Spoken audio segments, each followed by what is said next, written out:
You'll always be the broke girl from Maple Street. That's what Jessica Martinez said to me, loud enough for half the reunion to hear, her perfectly manicured finger pointing at my simple black dress like it was evidence of my failure. But what she didn't know, what none of them knew, was that in exactly 17 minutes, my helicopter would be landing on Lincoln High's football field, and everything they thought they knew about me would shatter like glass. Before we jump back in, tell us where you're tuning in from, and if this story touches you, make sure you're subscribed, because tomorrow I've saved something extra special for you. My name is Erika Thompson, and I'm speaking to you from my penthouse office in Denver, Colorado, where the city lights stretch out below me like scattered diamonds. But 10 years ago, I was just the girl whose electricity got shut off during junior year, whose mom worked 3 jobs to keep us afloat, whose dad left when the bills got too high and the dreams got too expensive. I was the scholarship kid, the one who wore the same pair of jeans 4 days a week and pretended I wasn't hungry when everyone went to Murphy's Diner after school because I couldn't afford a burger. High school in Millbrook, Ohio was like living in a fishbowl where everyone knew exactly how much water you had left. My family lived in the duplex on Maple Street, the one with the peeling paint and the front steps that creaked like they might give way any second. While my classmates got brand new cars for their 16th birthdays, I got a part-time job at the grocery store, bagging groceries and counting quarters to help Mom pay the rent. Jessica Martinez was everything I wasn't. Her father owned the biggest car dealership in 3 counties. Her mother was president of the country club, and she had this way of making you feel small just by looking at you. She dated Tyler Harrison, the quarterback with the perfect smile and college scouts calling his house. They were Millbrook royalty, and I was just the girl who cleaned up after their parties. But here's what they never understood about being broke when you're 17. It doesn't just hurt your wallet, it shapes your spine. Every no you have to say to invitations, every time you pretend you're not hungry, every moment you smile while they talk about things you can't afford, it builds something inside you. For some people, it builds shame. For me, it built determination. I spent my lunch periods in the computer lab instead of the cafeteria, not just because I couldn't afford the hot lunch, but because I was learning. While Jessica was planning her sweet 16, I was teaching myself programming languages. While Tyler was throwing parties his parents paid for, I was building websites for local businesses, earning $50 here, $100 there, slowly building something that felt like hope. My mom, Linda, she cleaned offices downtown after her day shift at the diner. She'd come home with her hands cracked from industrial soap, counting tips on our kitchen table that wobbled because one leg was shorter than the others. Education is the only way out, she'd tell me, smoothing dollar bills flat. Don't let them make you feel less than. You're not less than anyone. But feeling it and knowing it are different things entirely. When prom came around and I couldn't afford a dress, Amanda Chen, who used to be my best friend before social hierarchies got complicated, offered to lend me one. The kindness in her eyes made it worse somehow. I thanked her and then spent prom night working a double shift at the store, watching through the windows as my classmates drove by in their rented limos. Graduation day was bittersweet. I had earned a full scholarship to Colorado State University for computer science, but I was leaving behind everything familiar, even if familiar included empty refrigerators and disconnection notices. As I walked across that stage in my borrowed cap and gown, I could see the future stretching ahead of me like an unmarked road. I had no map, no trust fund, no family connections, just student loans, determination, and a laptop my mom bought, me with her tip money. Jessica Martinez graduated that same day, already enrolled at Ohio State on her parents' dime, her future mapped out in country club memberships and daddy's business connections. During the graduation party at the Marriott, she cornered me by the punch bowl. "So, where are you headed, Erika?" she asked. But there was something in her tone that suggested she already knew the answer would be somewhere less impressive than her own plans. "Colorado State," I said simply. She smiled that smile I knew too well. "That's nice." My dad says state schools are good for people who need affordable options. Even at 18, she knew exactly how to twist the knife. But I looked her straight in the eye and said, "I'll remember you said that." College was a fresh start, but it was also 4 years of ramen noodles, all-nighters in the library, and working 20 hours a week in the campus computer lab while my classmates complained about their parents not sending enough spending money. I didn't have time for parties or spring break trips. Every moment was calculated, every dollar stretched, every opportunity seized like it might be the last one. During my sophomore year, I started freelancing, building websites and apps for small businesses. The work was steady, but the real breakthrough came during my junior year when I developed an inventory management system for a local restaurant chain. It was simple, elegant, and solved a problem they didn't even know they had. They paid me $5,000 for something that took me 3 weeks to build. That's when I realized I wasn't just learning to code. I was learning to solve problems. And problems, as it turns out, are incredibly valuable when you know how to fix them. My senior year, instead of applying for jobs, I applied for a business license. Instead of sending out resumes, I was pitching software solutions to companies across Colorado. By the time I graduated, I wasn't looking for work. Work was looking for me. The first major contract came 6 months after graduation. A mid-sized logistics company needed a complete overhaul of their tracking system. I bid on the project for $30,000, expecting to negotiate down. They accepted immediately and asked if I could start next week. That's when I learned my first major business lesson. When someone says yes that quickly, you probably bid too low. But I delivered. Not just on time, but early. Not just functional, but elegant. The system I built saved them 6 figures in the first year alone. Word spread. Contracts multiplied. Within 2 years, I had hired my first employee, Lisa Chen, a brilliant developer I'd met at a tech conference who became my business partner and closest friend. We called the company Meridian Solutions, and we specialized in custom software for mid-market companies that were too big for off-the-shelf solutions but too small for enterprise-level systems. It was a sweet spot in the market that most developers overlooked. But I understood it intimately because I understood being in between worlds. The growth was exponential. By year 3, we had 12 employees. By year 5, we had offices in Denver and Phoenix. By year 7, we were fielding acquisition offers from major tech companies who wanted our client base and our proprietary algorithms. I never forgot where I came from, but I also never talked about it. My team knew me as the CEO who worked harder than anyone, who could debug code at 2 a.m. and present to Fortune 500 executives the next afternoon. They didn't know about the girl whose lights got shut off, whose mom counted tip money, on a broken table who wore the same jeans 4 days a week. That was the past. This was my present. And the future? Well, the future was whatever I decided to build. 3 months ago, the acquisition offer I'd been waiting for finally came through. Technova Industries offered $87 million for Meridian Solutions. $87 million. For a company I'd started in my college apartment with $1,000 in student loan money and a dream I was too stubborn to abandon. The day I signed those papers, I sat in my penthouse office and thought about that night I'd spent working while my classmates went to prom. I thought about Jessica's smile at the punch bowl, about her comment about state schools and affordable options. I thought about all the times I'd been made to feel small, poor, less than. And then I started planning. The 10-year reunion invitation arrived 3 weeks later, forwarded from my old address in Millbrook. The theme was then and now, with a dinner at the Marriott followed by an outdoor social on the school football field. Perfect. I RSVP'd yes and started making arrangements. Not just for the reunion, but for the moment I'd been building toward since that graduation day when Jessica Martinez made me feel like my scholarship was charity and my future was predetermined.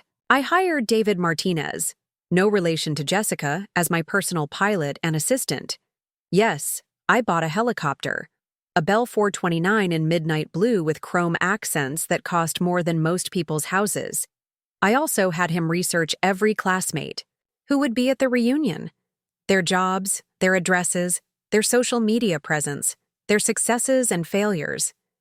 I wasn't being vindictive. I was being thorough.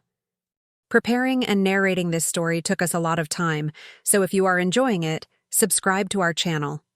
It means a lot to us. Now back to the story. The plan was simple but precise. I would arrive at the reunion looking successful but not ostentatious. I would blend in, let them assume whatever they wanted to assume about my life, and then, at exactly 8:30 p.m. when the outdoor social was in full swing, David would land the helicopter on the 50-yard line. I practiced my speech in the mirror. I rehearsed my composure.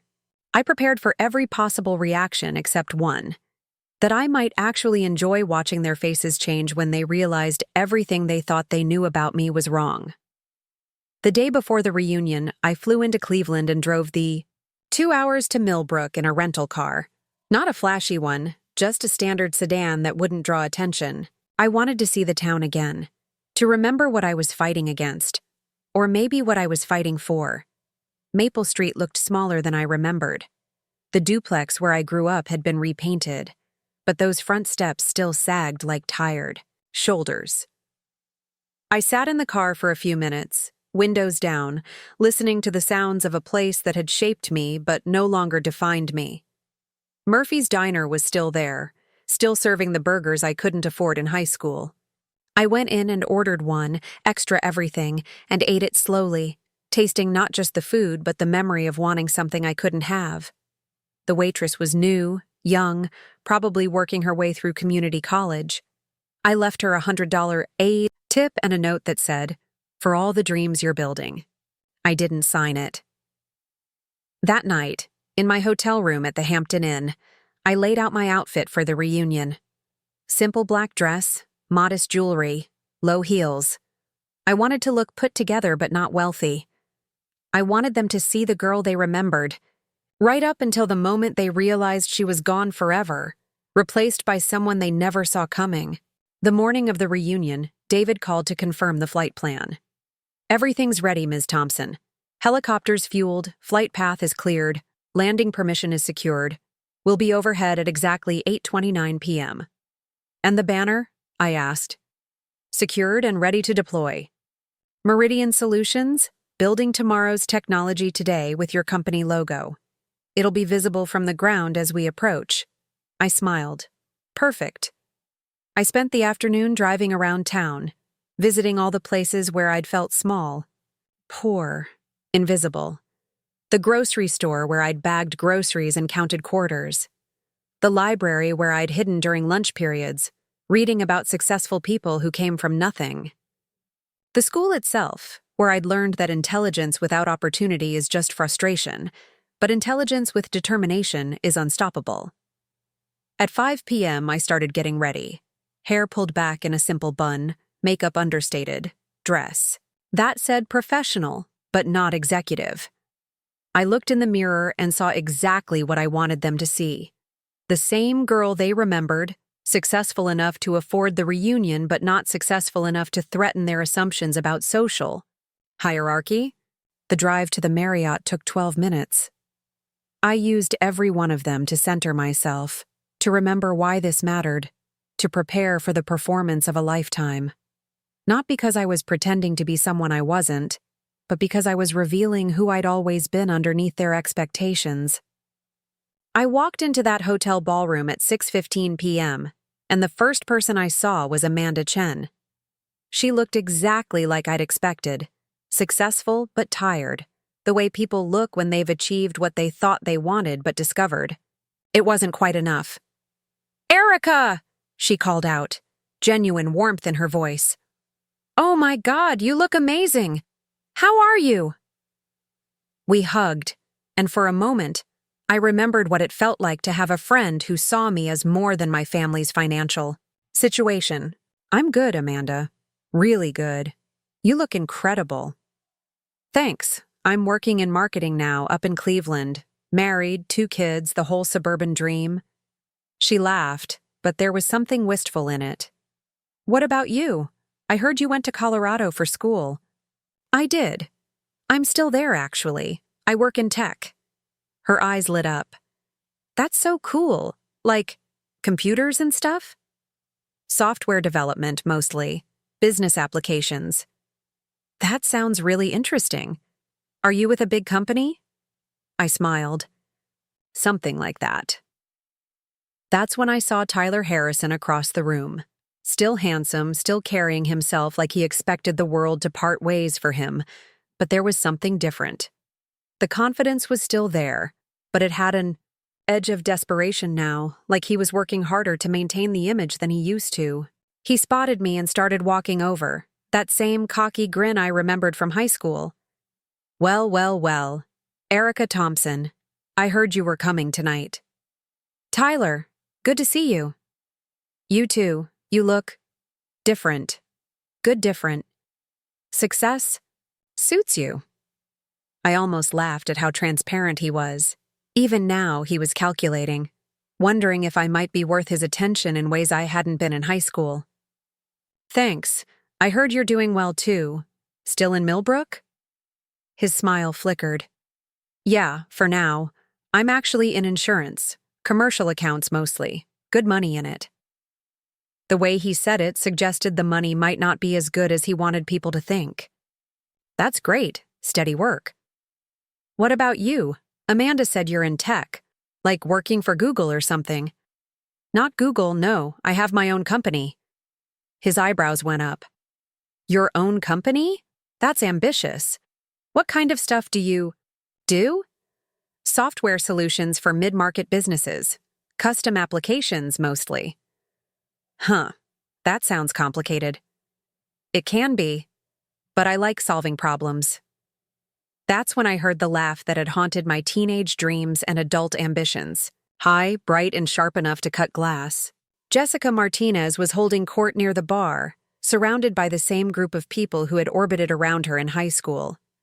Her dress probably cost more than I used to make in a month at the grocery store, and she wore it like armor. She saw me talking to Tyler, and her expression shifted, the way it always did when she sensed competition for attention.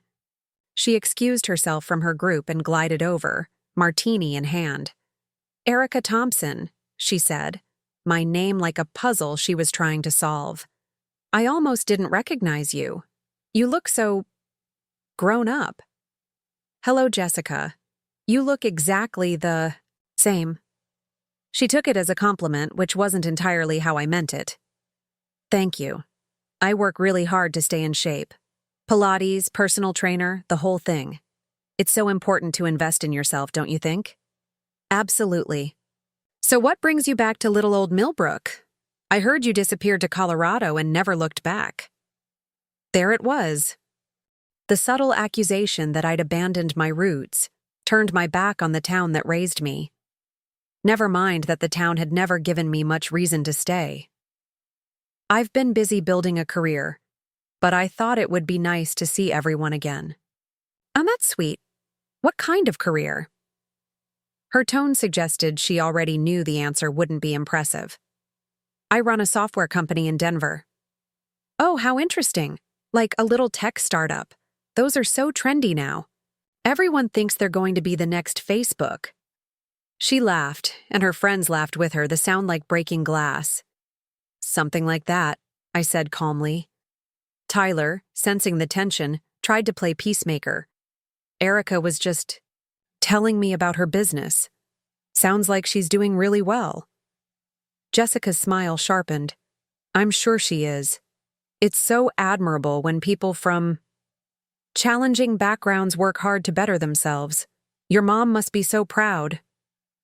And there it was, the reminder of where I came from, delivered with surgical precision. She hadn't changed at all. Still the same person who knew exactly how to make you feel small, poor, less than. But I wasn't the same person.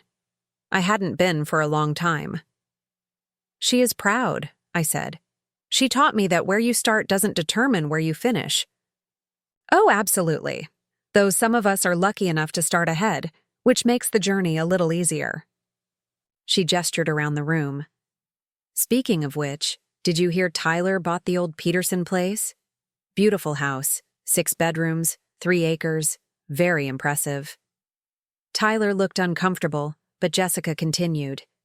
And I just got back from my 3rd trip to Europe this year. Marcus and I are thinking about buying a place in Tuscany. It's so important to experience the world, don't you think?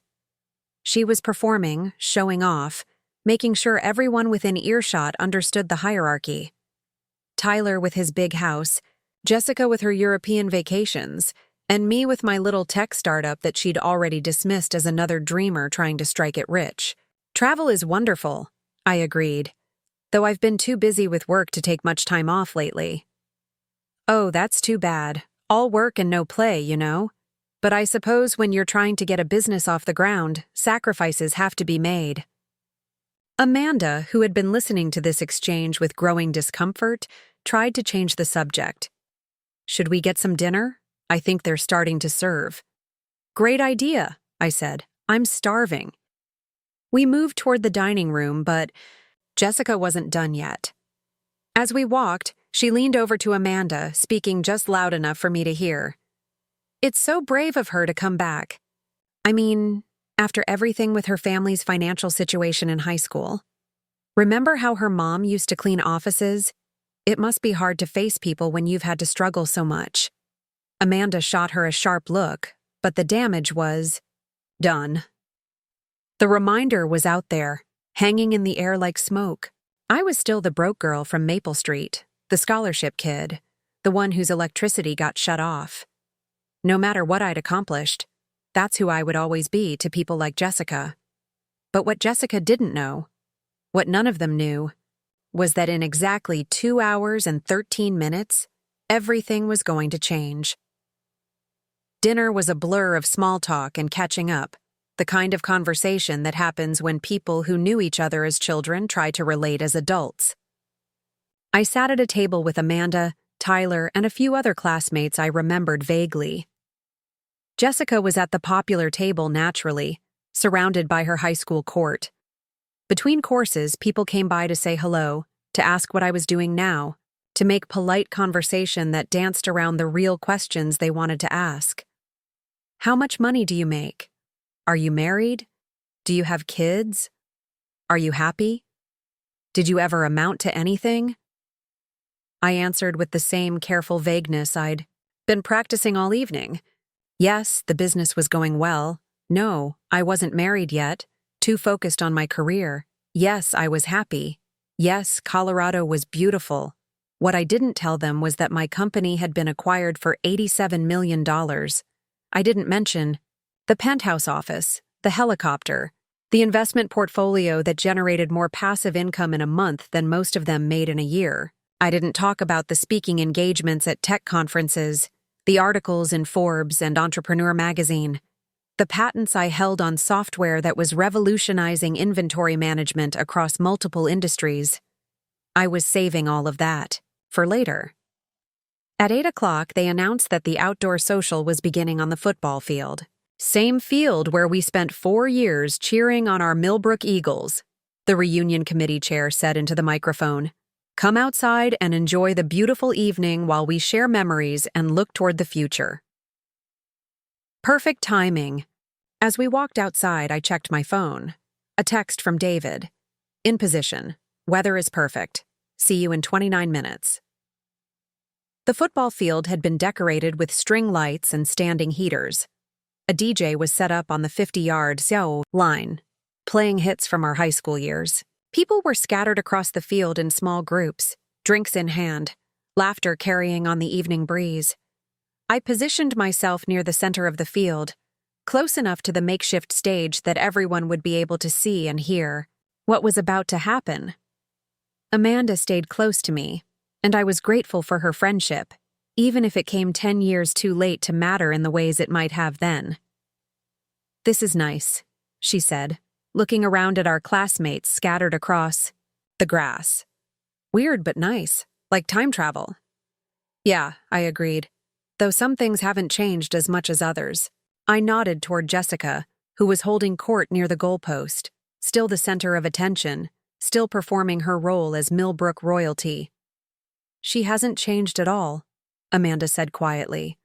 "I think she peaked in high school and doesn't know it yet. Maybe, or maybe she's exactly where she wants to be. What about you? Are you where you want to be?" I smiled, checking my phone again. 23 minutes. "Ask me in half an hour." That's when Tyler appeared beside us, slightly drunk and more talkative than he'd been at dinner. "Ladies, are you having a good time?" "The best," Amanda said with gentle sarcasm. "Erika, I have to ask you something," Tyler said, swaying slightly. "In high school, did you ever think about what it would be like if we dated? I mean, I was with Jessica, obviously, but I always thought you were really smart, really pretty too, just in a different way."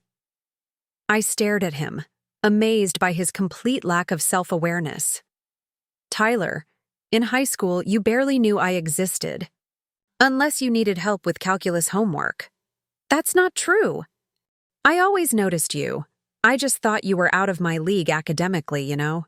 Too smart for a dumb jock like me." Amanda and I exchanged glances.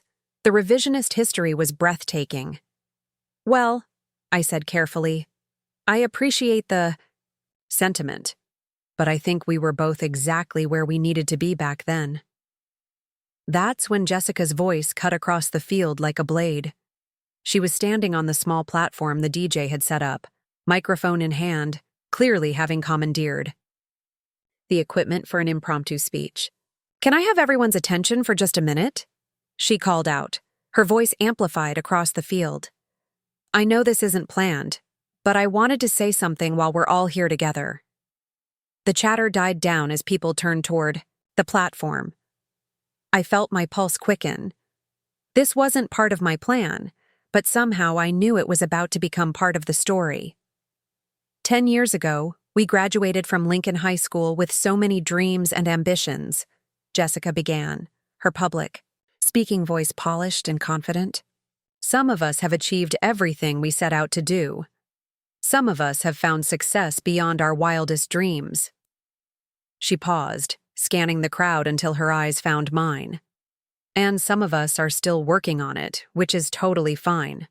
Not everyone can be successful right away. Some people need more time to figure things out." My hands clenched into fists at my sides. She was doing this on purpose, setting me up as the cautionary tale, the girl who tried but didn't quite make it. "I think it's important to remember that success comes in many forms," she continued. "Some of us measure it in financial terms, some in family, some in personal growth.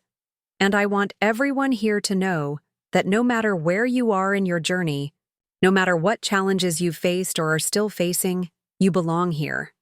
You're part of our Lincoln High family." The condescension was so thick I could taste it. She was being charitable, magnanimous, forgiving me for not achieving enough to threaten her position as the most successful person in our graduating class. People were nodding, smiling, clearly moved by her gracious words. A few were looking at me with sympathy, probably thinking about the broke girl from Maple Street who tried really hard but just couldn't quite escape her circumstances. "So let's raise our glasses," Jessica said, lifting her martini. "To all of us, wherever we are in life. To the Lincoln High class of 2014. To the class of 2014, everyone echoed, raising their drinks. I raised my water bottle and smiled, because in exactly 11 minutes, everything Jessica had just said was going to sound very different. As people began to disperse back into smaller groups, Jessica stepped down from the platform and walked directly toward me, her smile triumphant. "Wait, I hope you didn't mind me saying that," she said, her voice dripping with false concern. "I just thought it was important that everyone feel included, regardless of where they are financially or professionally." "That was very thoughtful of you," I replied calmly. "I mean, not everyone can own a car dealership or marry a successful attorney like Marcus," she continued. "Some people have to work much harder just to get by, and there's no shame in that." Tyler was looking increasingly uncomfortable, but he didn't say anything. Amanda's jaw was tight with anger, but she stayed quiet too. "You're absolutely right," I said. "Success does come in many forms." "Exactly. And I think it's wonderful that you've managed to start your own little business. Even if it's not, Fortune 500 level, it's still an accomplishment. You should be proud." She was so condescending, so perfectly cruel in that way that allowed her to insult me while sounding supportive. It was an art form she'd perfected over the years. "I am proud," I said simply. "Good, that's the spirit. And who knows? Maybe in another 10 years your startup will really take off. These things take time." I checked my phone. 7 minutes. "You never know," I agreed. "Things can change very quickly in business." "Oh, I'm sure. Though, of course, most startups fail within the first 5 years. The statistics are pretty sobering. But I'm sure you know that." Amanda finally couldn't stay quiet anymore. "Jessica, what the hell is wrong with you?" "What do you mean?" Jessica asked, her eyes wide with manufactured innocence. "I'm being encouraging." "You're being a bitch," Amanda said bluntly. "Just like you were in high school." Jessica's mask slipped for just a moment, revealing the calculating coldness underneath. "I don't know what you're talking about. I'm simply acknowledging reality. Some people achieve more than others. It's not personal." "Everything you say is personal," I said quietly. "It always has been." "I beg your pardon?" "You heard me." The tension was electric now. People around us were starting to notice the confrontation, turning to listen, sensing drama. "I think you're being oversensitive," Jessica said, her voice louder now, playing to the growing audience. "I've been nothing but supportive of your little endeavors." "My little endeavors," I repeated. "Yes, your tech startup, which is admirable, really. Even if it's not exactly Google or Apple, it's still something to be proud of." I smiled. 3 minutes. "You're right, Jessica. It's not Google or Apple." "See? I'm glad you can be realistic about it. Not everyone can build a major corporation. Most of us are just trying to make ends meet, working regular jobs, living regular lives, and there's nothing wrong with that." "Nothing wrong with it at all," I agreed. That's when I heard it. The distant sound of rotor blades cutting through the evening air. Soft at first, barely noticeable over the music and conversation, but growing steadily louder. Other people were starting to hear it too. Heads were turning upward, looking for the source of the sound. "Is that a helicopter?" someone asked. "Sounds like it," Tyler said, shading his eyes and looking up at the darkening sky.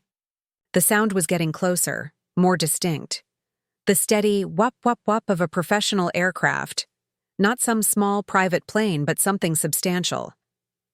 Who would be flying a helicopter over Millbrook on a Saturday night? Amanda wondered. Aloud. I checked my phone one last time. 30 seconds. "I have no idea," I said innocently. That's when the spotlight hit us.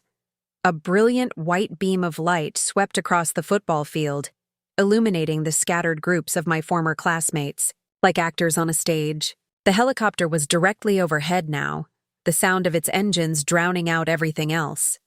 People were pointing, shouting to be heard over the noise, pulling out their phones to record whatever was happening. The wind from the rotor blades was whipping around loose napkins and plastic cups, making everyone's hair dance wildly. "What the hell is going on?" Jessica shouted, but her voice was lost in the noise. The helicopter began to descend, and that's when people realized it wasn't just passing over. It was landing, right here, on our high school football field. The crowd scattered toward the sidelines as the aircraft settled onto the 50-yard line, exactly where our graduation ceremony had taken place 10 years ago. The engines wound down gradually, the rotor blades slowing, the sound diminishing enough for people to talk again. "Oh my God," someone screamed. "There's someone getting out. David Martinez, dressed in a perfect black suit, opened the passenger door of the Bell 429 and stepped onto the field. He was carrying a briefcase and wearing the kind of confidence that comes with working for someone very important. He walked directly toward me, ignoring the stunned faces of my former classmates, the phones recording his every step, the chaos he'd just created by landing a multi-million-dollar helicopter on their reunion. "Ms. Thompson?" he said when he reached me, his voice perfectly audible now that the engines had shut down. "I apologize for the interruption, but we have the Singapore contract ready for your signature. The investors are waiting for confirmation on the merger details." The silence that followed was complete. 200 people holding their breath, trying to process what they'd just heard. Ms. Thompson, Singapore contract, merger details, investors. I took the briefcase from David and opened it, revealing perfectly organized legal documents. "Thank you, David. I'll review these now. How long before we need to be airborne?" "We should depart within 15 minutes to make the Denver meeting." "On time. Perfect." I turned back toward my classmates who were staring at me like I'd just revealed I was an alien from another planet. Their faces were frozen in expressions of shock, confusion, and dawning realization. Jessica's mouth was open, her perfect composure completely shattered. Tyler looked like he was trying to solve a calculus problem in his head. Amanda was grinning so widely I thought her face might crack. "I'm sorry about this," I announced to the crowd, my voice carrying clearly across the field. I had hoped to finish the evening with everyone, but business doesn't always cooperate with social schedules. I walked toward the platform where Jessica had given her condescending speech just minutes earlier. David followed, maintaining his professional demeanor despite the surreal situation. "Some of you have been asking what I do for work," I said. Into the microphone. My voice now amplified across the field, just as Jessica's had been. "I'm the CEO and majority shareholder of Meridian Solutions, a software development company based in Denver, Colorado." Murmurs rippled through the crowd. People were pulling out their phones, probably looking up the company name. 3 months ago, we completed the acquisition of our primary competitor and finalized a merger with Technova Industries. The transaction valued our combined companies at approximately $230 million. The murmurs turned into gasps. Someone dropped their drink. "This briefcase contains contracts for our expansion into Asian markets, specifically Singapore, Tokyo, and Hong Kong. We're projecting additional revenues of approximately $50 million over the next 18 months from these markets alone." I paused, looking directly at Jessica, who appeared to be in some sort of dissociative state. "I wanted to thank everyone for such a wonderful evening. It's been truly enlightening to reconnect with all of you and to see how everyone's journey has unfolded over the past 10 years. I handed the microphone back to the DJ, who was staring at me like I was a mythical creature. "David, shall we review the Singapore documents during the flight?" "Of course, Ms. Thompson. I've also prepared briefing materials for the Monday morning presentation to the venture capital group." As we walked toward the helicopter, I could hear the explosion of conversation behind us. Voices raised in amazement, confusion, excitement. People calling my name, asking questions I couldn't hear over the sound of David starting the engines again. But one voice cut through all the noise. "Erika! Wait!" I turned to see Amanda running toward me, her heels abandoned somewhere on the field, her dress hiked up so she could move faster. "Is this real?" she shouted over the increasing noise of the helicopter. "Are you seriously getting on that helicopter right now?" I grinned at her. Dead serious. "This is the most incredible thing I've ever seen in my life." "It gets better," I shouted back. "Check your email tomorrow. I'm starting a scholarship fund for Lincoln High students who want to study computer science but can't afford college. I'm naming it after my mom." Amanda's eyes filled with tears. She grabbed me in a hug that lasted 5 seconds and felt like it made up for 10 years of lost friendship. "I'm so proud of you," she whispered in my ear, "and Jessica Martinez can go straight to hell." I laughed, Really laughed for the first time all evening. Tell her I said thanks for the motivation. David was gesturing that we needed to leave. I walked toward the helicopter, then stopped and turned back one more time. The entire reunion was watching me. 200 people from my past, their faces illuminated by the helicopter's external lights, their expressions ranging from amazement to disbelief to something that might have been respect. But the face I was looking for was Jessica's. She was standing exactly where I'd left her, still frozen in shock, still trying to process the fact that the broke girl from Maple Street had just landed a helicopter on their high school football field, and casually I climbed into the helicopter and strapped myself in, watching through the window as David completed his pre-flight checks. The reunion crowd had moved closer to the field, everyone holding up their phones, recording what would undoubtedly become the most talked-about moment in Lincoln High School history. As we lifted off, I could see the entire town spread out below us. Millbrook looked so small from this height, like a miniature model of the place that had once felt like the entire world. The football field shrank away beneath us, taking with it the last remnants of the girl who had once been afraid to speak up, afraid to take up space, afraid to believe she deserved more than the scraps others were willing to give her. That was quite a performance, Ms. Thompson, David said through the headset, his voice tinged with amusement. I've landed in some unusual places, but a high school reunion is a first. I hope it was worth the extra flight time, I replied, settling back into the leather seat, though I suspect the story will be worth it. Based on the number of people recording, I'd say you've created quite a social media moment. Are you prepared for the aftermath? That was a good question. In the 3 months since the acquisition, I'd been careful to keep a relatively low profile. Business publications knew my name, industry conferences invited me to speak, but I wasn't exactly a household name. Tomorrow, that might change. I've been preparing for this moment for 10 years, I said. I think I'm ready. The flight back to Denver took 2 hours, giving me time to review the Singapore contracts and prepare for Monday's meetings. But mostly, I found myself thinking about the look on Jessica's face when she realized that everything she thought she knew about me was wrong. It wasn't just shock. It was the expression of someone whose entire worldview had just been challenged. Jessica had built her identity around being the most successful person from our graduating class, the one who had achieved the most, accumulated the most, traveled the furthest from our small-town origins.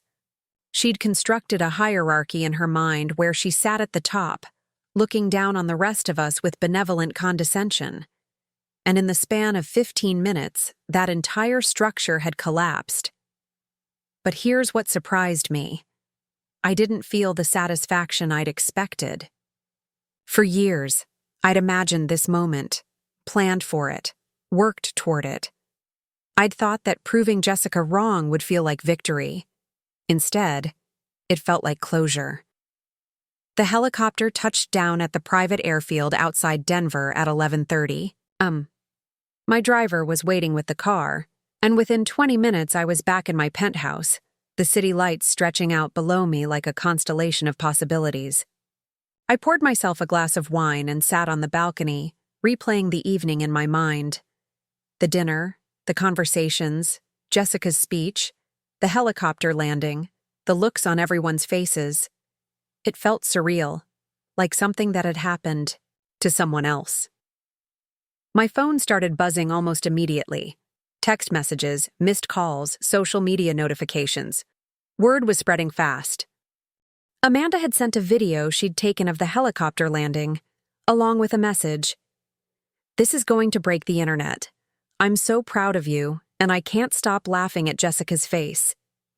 There were friend requests from classmates I hadn't spoken to in years, congratulatory messages from people who suddenly remembered my name, and interview requests from local news stations who had somehow gotten hold of the story. But the message that made me smile was from my mom. Saw the news online. That's my girl. Dad would be so proud. My father had left when I was 15, when the bills became too much and the stress of keeping our family afloat became unbearable. He'd taken a job in another state, promising to send money, promising to visit, promising things would get better. The money came sporadically. The visits never did. I'd spent years angry at him for abandoning us when we needed him most. But as I built my own business, as I learned about the pressure of financial responsibility, I'd begun to understand that sometimes people break under weight they never expected to carry. It didn't excuse what he'd done, but it explained it. Mom had never remarried, never even dated seriously. She'd poured everything into raising me and my younger brother Marcus, working multiple jobs, sacrificing her own dreams to keep us fed and housed and hopeful. Marcus had gotten a scholarship to play football at Ohio State and was now coaching high school sports. He was a good man, a better son than I'd been a daughter in some ways. I called her, even though it was past midnight in Ohio. "I saw the video," she said, laughter in her voice. "Linda from church sent it to me. She said you landed a helicopter at your reunion." "I did." "Why on earth would you do something like that?" "Because I could, and because they needed to see that the broke girl from Maple Street became something they never expected." There was a pause, and when she spoke again, her voice was softer. "Honey, you were never broke. We were financially challenged, but you were always rich in ways that mattered. You were smart, determined, kind. Money can't buy those things. I know, Mom, but it took me a long time to believe that, and even longer to stop caring what they thought about where I came from. Do you still care?" I thought about it, looking out at the city below. "No, I really don't. Tonight wasn't about them. It was about me finally putting the past to rest." "Good, because that girl Jessica Martinez called here tonight." I nearly dropped the phone. "She what?" "About an hour ago. She got my number from someone, wanted to talk to you. Said she had some business opportunity she wanted to discuss." I started laughing, and once I started, I couldn't stop. She wanted to pitch me a business opportunity? An hour after watching me fly away in a helicopter? That's what she said. I told her you were a very busy woman and she should contact your office if she had something legitimate to discuss. What did she say to that? She hung up. Of course she did. Jessica Martinez had spent 10 years believing she was the success story from our graduating class, and now she was scrambling to find a way to benefit from my actual success. It was so predictable, it was almost boring. "Mom, I want to ask you something. Do you remember what you used to tell me when I was upset about not having what other kids had?" "I told you a lot of things. Which particular piece of maternal wisdom are you thinking about?" "You said that where you start doesn't determine where you finish." I remember. I quoted that to Jessica tonight. It felt like armor. It was supposed to. Every word I ever said to you about your potential, about your worth, about your future, those were all meant to be armor, protection against people who would try to make you feel small. It worked. I can see that. Though I have to ask, how much did that helicopter cost? I grinned. More than our house was worth, but less than I made in interest last month. Sweet mother of pearl, she whispered. I raised a mogul. You raised someone who refuses to apologize for succeeding. We talked for another hour, catching up on family news, discussing my brother's coaching season, making plans for Thanksgiving. Normal conversation between a mother and daughter, the kind we'd been having for years. The helicopter, the reunion, the business empire I'd built.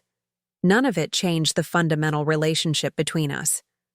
I was still her daughter, she was, still proud of me, and we still talked about Marcus's inability to find a nice girl to settle down with.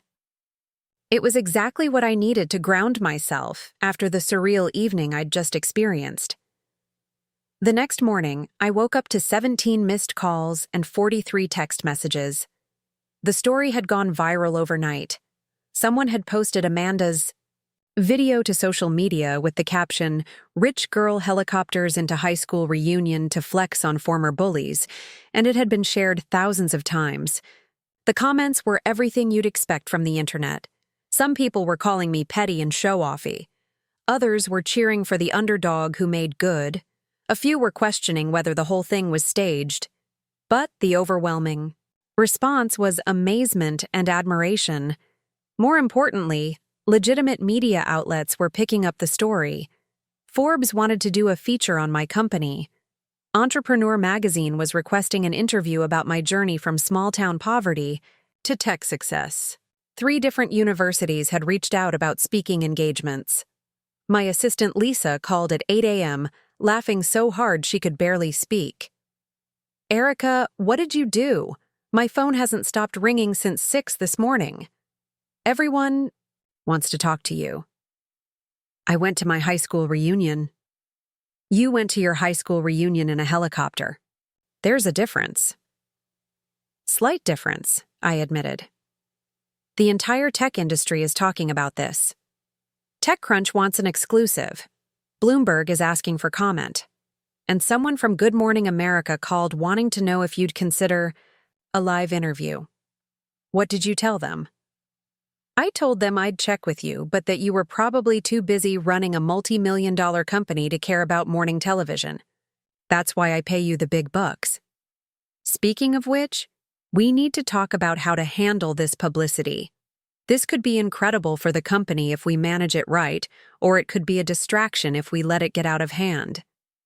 She was right.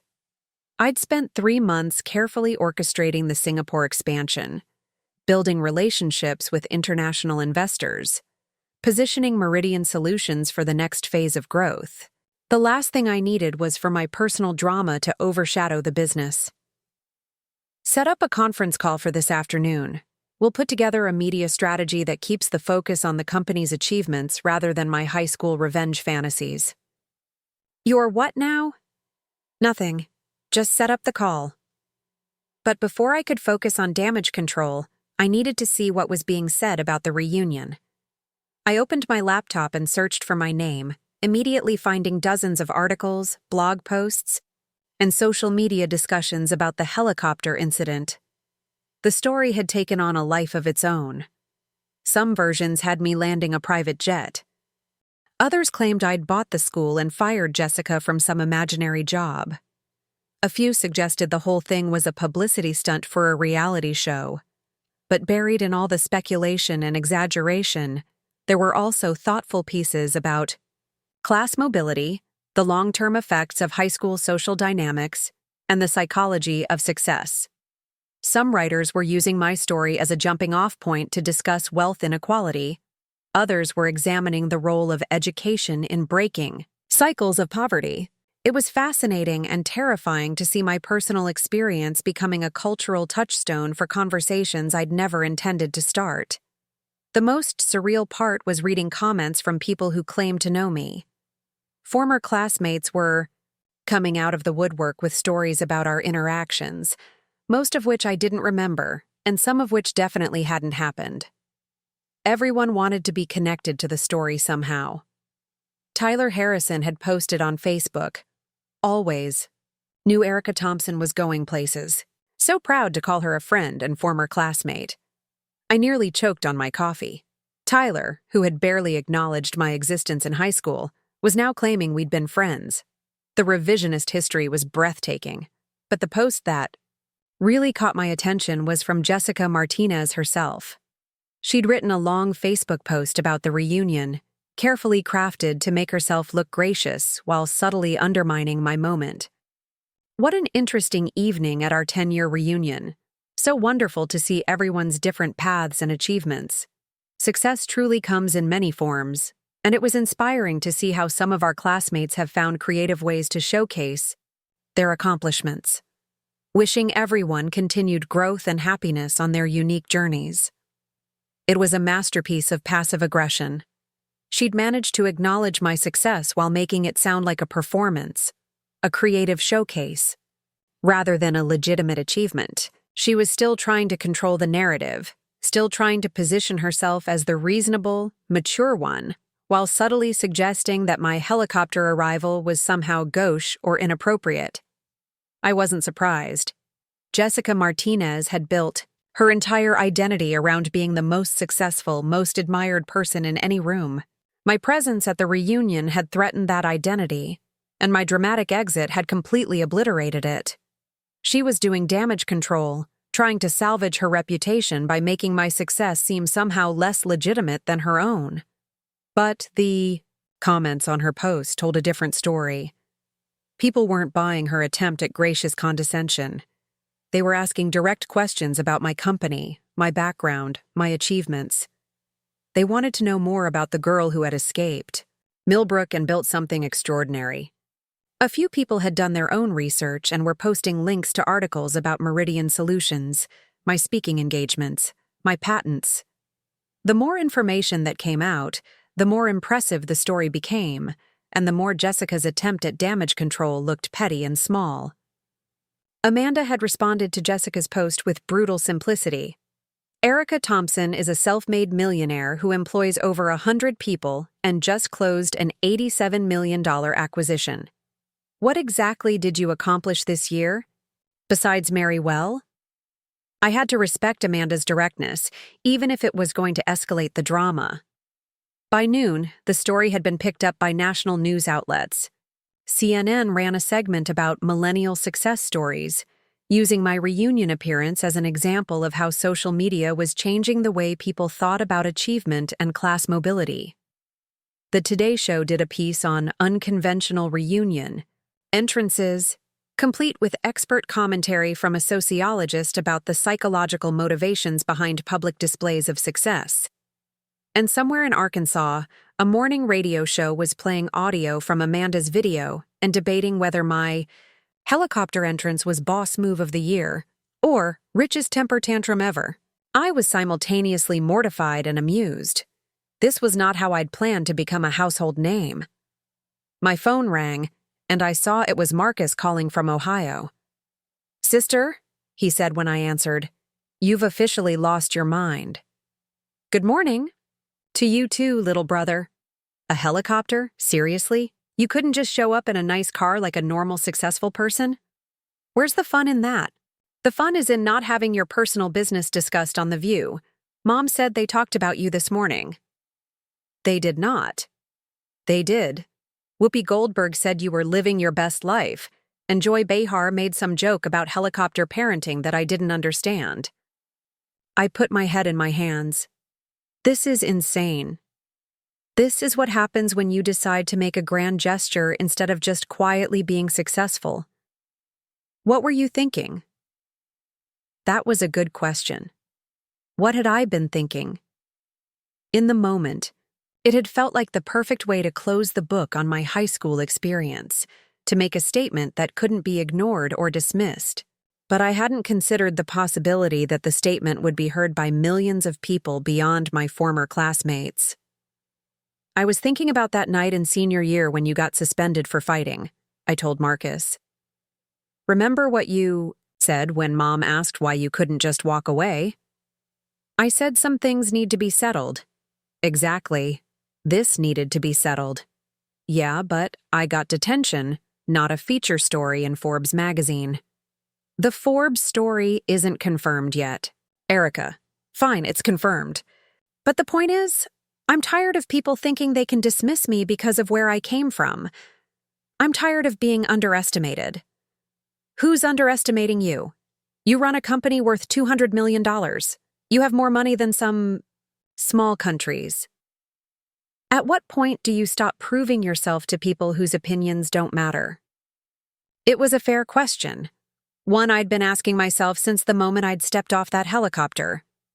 At what point does proving your worth become an exercise in ego rather than justice? "Maybe I already have," I admitted. "Maybe last night was the end of it." "Good, because Mom's worried you're going to become one of those rich people who shows up to charity events in a helicopter just to make an entrance." "I would never do that." "Promise?" "I promise. The helicopter was a one-time thing. Good. Though I have to admit, watching Jessica Martinez's face in that video was pretty satisfying. She looks like someone told her Santa Claus wasn't real. Despite everything, I started laughing. You saw the video? Everyone's seen the video.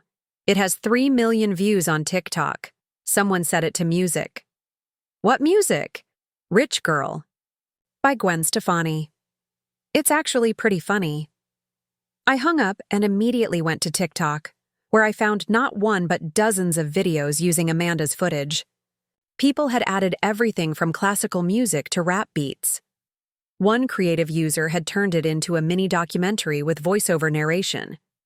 Another had edited together multiple angles from different phones to create a cinematic version of the helicopter landing. The creativity was impressive, but the attention was overwhelming. I'd never wanted to be famous, just successful. There's a difference between being respected in your industry and being a viral sensation, and I was rapidly learning which one I preferred. My assistant called back with updates on the media requests. It's gotten bigger, Lisa said. Netflix is interested in documentary rights. A publisher wants to talk about a book deal, and 3 different production companies have reached out about turning your story into a movie. A movie? About what? A woman goes to her high school reunion and proves she's successful? That's not even a full screenplay. Apparently, Hollywood sees potential in the rags to riches angle. Small-town girl overcomes poverty and social ostracism to build a tech empire, then returns home to confront her past. They're calling it inspiring and relatable. It's not a movie, it's just my life. Your life just happened to include a pretty dramatic climax, and now everyone wants to know how you got from point A to point B. That afternoon, I had the media strategy conference call with my team. We decided to leverage the attention to benefit the company while keeping my personal story in perspective. I would do select interviews focusing on entrepreneurship, education, and women in tech. I would not participate in any reality shows, tell-all documentaries, or projects that sensationalized my background. Most importantly, we would announce the scholarship fund I'd mentioned to Amanda, using the media attention to raise awareness about educational access for low-income students interested in STEM fields. This could actually be good for us, Lisa pointed out during the call. We've been trying to raise our profile for the international expansion. Having a CEO with name recognition could open doors that might otherwise take years to unlock. She was right. The business world respected success, but they also respected story. And now I had both. The next few weeks were a whirlwind of interviews, articles, and speaking engagements. I found myself telling my story over and over, each time focusing on different aspects depending on the audience. For business publications, I emphasized the strategic decisions and market analysis that had driven Meridian's growth. For educational forums, I talked about the importance of STEM programs and financial aid. For women's organizations, I discussed the challenges of being taken seriously in a male-dominated industry. But in every interview, the helicopter moment came up. It had become the hook, the memorable detail that made people pay attention to everything else. And while I sometimes cringed at how the story had been simplified and sensationalized, I couldn't deny that it was effective. The scholarship fund announcement generated significant media coverage and donations from other successful alumni who wanted to contribute. Within a month, we'd raised enough money to provide full scholarships for 5 students each year, with preference given to those from low-income families pursuing computer science degrees. More importantly, Meridian Solutions was gaining recognition as a company worth watching. The Singapore expansion moved forward ahead of schedule, and we signed 3 major new clients who cited my interviews as their introduction to our services. Sometimes business success comes from careful planning and strategic thinking. Sometimes it comes from taking calculated risks and making bold moves. And sometimes, apparently, it comes from landing a helicopter at your high school reunion and letting the world debate whether you're inspiring or insane. 3 months later, I was invited to speak at a technology conference in Silicon Valley. After my presentation on emerging markets in Asia, a young woman approached me during the networking session. She was probably 25, dressed professionally, but nervously, clearly new to the tech world. "Ms. Thompson," she said, "I wanted to thank you." "For what?" "For the helicopter." I must have looked confused because she continued quickly. "I mean, for what it represented. I grew up poor in West Virginia, and I've been working in tech for 2 years now, but I still feel like I don't belong sometimes, like people can tell. I didn't grow up with money and connections." She paused, gathering courage. "When I saw that video of you at your reunion, it reminded me that success isn't about where you come from or what other people think of you. It's about what you build and how far you're willing to go to prove them wrong." I looked at her earnest face and realized that while I'd been focused on the media circus and business implications of that night, other people had taken something entirely different from the story. They'd seen not a rich woman showing off, but someone who refused to be diminished by other people's expectations. "What's your name?" I asked. "Sarah Chen. I'm a software engineer at a startup downtown." "Sarah, can I give you some advice? Stop trying to prove them wrong. Start proving yourself right. There's a difference." She nodded thoughtfully. "What do you mean?" "When you're trying to prove other people wrong, you're still letting them set the terms of your success. You're still making their opinions matter more than your own goals. But when you focus on proving yourself right, when you build something because you believe in it rather than because you want to show off, that's when real success happens." "Is that what you did? With the helicopter?" I thought about it carefully. No. The helicopter was me proving them wrong. Everything I built before that moment, that was me proving myself right. The helicopter was just the closing credits. She smiled. "I like that. Closing credits. The real story isn't the dramatic ending. It's all the unglamorous work that comes before it. The late nights, the failed pitches, the moments when you want to quit but you don't. That's where success actually lives." After she walked away, I stood in that crowded conference room surrounded by successful, wealthy, influential people. And I realized something important. The girl who had once been embarrassed by her family's financial struggles, who had felt small and poor and invisible, that girl was finally, completely gone. In her place was a woman who understood that true success isn't about proving anything to anyone. It's about building something meaningful, creating value, and using your resources to make the world a little bit better for the people coming up, behind you. The helicopter had been a symbol, a dramatic exclamation point on a story that was already complete. But the real victory hadn't happened that night at the reunion. It had happened gradually, over 10 years of hard work, smart decisions, and the refusal to accept other people's limitations as my own. And now, instead of being the girl who escaped Millbrook, I was the woman who was helping other girls escape whatever circumstances were trying to hold them back. That felt like a much better story than any helicopter could tell. Derek Morrison had been 2 years ahead of me, a quiet kid who'd worked in the school's administrative office as part of a work-study program. He'd had access to student records, financial aid information, social security numbers, all the personal data that made identity theft possible. I remembered him vaguely, a thin boy with glasses who always seemed to be carrying files from one office to another. He had access to everything, I told Detective Rodriguez. Student records, college applications, financial aid forms. He could have memorized my information years ago and just been waiting for the right opportunity to use it. That's exactly what happened.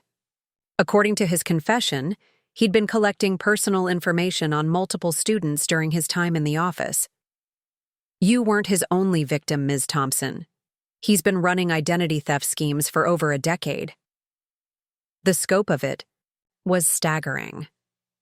Derek had used his position of trust in the school system to prey on his former classmates, systematically stealing their identities and building fraudulent financial profiles. Jessica had been his informant, feeding him updates on which victims were successful enough to be worth targeting, but not successful enough to notice small-scale theft. How many other people were affected? We're still investigating, but preliminary evidence suggests at least 12 victims. Derek was methodical. He'd steal small amounts over long periods, keeping the fraud below the radar until his victims became financially successful enough to investigate discrepancies. I felt sick thinking about it. While I'd been building my company and celebrating my achievements, Derek Morrison had been systematically robbing me and 11 other people who'd trusted the school system with their personal information. Jessica Martinez had been tracking our successes not out of curiosity or even jealousy, but as market research for a criminal enterprise. Detective, I need to know something. When did Jessica first contact Derek about me specifically? According to the email records, about 4 years ago. Right around the time you started making significant money with your company. 4 years ago was when Meridian Solutions had landed its first major contract, when I'd moved from my small apartment to a real office, when I'd started thinking of myself as genuinely successful rather than just getting by. It was also when I'd updated my LinkedIn profile with my new title and started speaking at industry conferences. Jessica had been watching my career progression like a predator tracking prey, waiting for the right moment to strike. And when my success became significant enough to be worth stealing from, but not high profile enough to attract attention, she'd given Derek Morrison the green light to escalate his theft. There's something else you should know, Detective Rodriguez continued. Derek claims this whole scheme started because he was angry about not getting into college. He blamed students like you who got scholarships for taking opportunities away. From people like him. People like him? His words, not mine. Apparently, he felt that financial aid should go to students whose families had been in the community longer, not to people facing temporary financial hardship. I sat back in my chair, processing this information. Derek Morrison had spent over a decade stealing from former classmates because he'd convinced himself that we didn't deserve the opportunities we'd worked to earn. He'd turned his own failure to achieve into a justification for destroying other people's financial security. And Jessica had enabled him, not out of ideology, but out of petty resentment that some of us had exceeded her expectations. What happens next? Both defendants will face federal charges for identity theft, wire fraud, and conspiracy. Given the scope and duration of the scheme, they're looking at significant prison time. Derek could get up to 20 years, Jessica probably 5 to 7 as an accomplice. And the other victims? We're contacting them now. Most don't even know they've been victimized yet. You were actually the first to discover the fraud, and only because Derek panicked when your reunion appearance made national news. I thought about that irony. The helicopter landing that I'd planned as a dramatic closure to my high school experience had accidentally exposed a criminal conspiracy that had been victimizing me and 11 other people for years. Without that moment of viral fame, Derek and Jessica might have continued their scheme indefinitely. Detective Rodriguez, I want to help the other victims however I can. Financial support, legal assistance, whatever they need. That's generous of you, Ms. Thompson. Though you should know most of the other victims weren't as financially successful as you became. For some of them, this theft represents a significant portion of their savings. That made it worse somehow. Derek and Jessica hadn't just been stealing money, they'd been stealing futures. Taking resources from people who were already struggling to get ahead. People who couldn't afford to absorb fraudulent charges the way I could. I want to set up a fund to help them recover, beyond whatever restitution the court orders. No one should have their financial future destroyed because they trusted their high school with personal information. I'll put you in touch with the Victim Services Coordinator. She can help facilitate that. After hanging up with Detective Rodriguez, I sat in my hotel room trying to process everything I'd learned. the girl who'd once felt invisible and unimportant, had been significant enough to be systematically robbed by people who'd seen her potential long before she'd recognized it herself. There was something almost flattering about it, in a twisted way. Derek and Jessica had been tracking my success for years, betting that I would become financially successful enough to be worth stealing from. They'd seen my potential when I couldn't see it myself. But the flattery was overwhelmed by anger. Not just at being victimized, but at the realization that my success had been used as a weapon against other people. Every promotion I'd earned, every contract I'd signed, every milestone I'd achieved had been reported back to criminals who used that information to justify stealing from my former classmates. My phone rang, interrupting my thoughts. It was Amanda Chen, calling from Cleveland. "Erika, I just heard about the arrests. Are you okay?" "I'm fine. Angry, but fine. How did you hear about it so quickly?" "It's all over social media. Someone posted Derek's mugshot with the caption, 'High school identity thief caught thanks to helicopter girl.'" "You're trending again." Of course I was. The story had everything the internet loved: crime, revenge, dramatic irony, and a satisfying conclusion where the bad guys got caught. I could already imagine the think pieces about class warfare and the long-term effects of high school social dynamics. "Amanda, I need to ask you something. Did you ever notice anything suspicious about your credit or financial accounts over the past few years?" There was a pause. "Why would you ask that?" "Because Derek wasn't just targeting me. He was stealing from multiple classmates, and Jessica was helping him identify victims." "Oh my God, you think I might be one of them?" "I think anyone who applied for financial aid or scholarship senior year might be at risk. Derek had access to all that information." "I need to check my credit report immediately." "The police will be contacting potential victims, but you should definitely check your accounts independently. Look for small charges you don't remember, credit inquiries you didn't make, accounts you didn't open." "Erika, if he did steal from me, if he's been taking money while I've been struggling to pay off student loans and save for a house, then we'll make sure you get every penny back, plus damages, plus interest, plus compensation for the stress and inconvenience. I promise you that." "This is insane. How did they think they could get away with it?" "Because they were small-time criminals thinking small-time thoughts. They never imagined that one of their victims would become successful enough to attract national attention and accidentally expose their whole operation."